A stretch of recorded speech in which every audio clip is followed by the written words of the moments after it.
wabarakatuh. Pamirsa sedayana, wilujeng patepang deui sareng simkuring Siti Nur Aisyah dina Warta Sunda.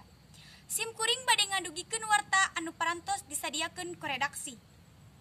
Kementerian Pendidikan jeung Kebudayaan Kemendikbud ngaalokasikeun dana sajumlah 7,2 triliun rupiah pikeun subsidi kuota internet siswa, guru, mahasiswa jeung dosen salila 4 bulan kaharep.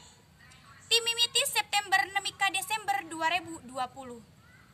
Rencanana siswa bakal menang 35 GB unggal bulan, guru bakal menang 42 GB unggal bulan, mahasiswa jeung dosen 50 GB unggal bulan.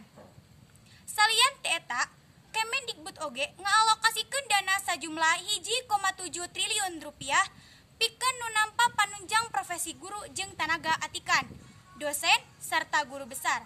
Menteri Pendidikan jeung Kebudayaan Nadiem Makarim netelakeun yen tarekah ieu dilakukeun lantaran ayana pamundut ti mayoritas masyarakat anu nangluh waragat kuota internet pikeun ngakses pembelajaran jarak jauh. Mung sakitu nu kapihatur, wilujeng patepang deui dina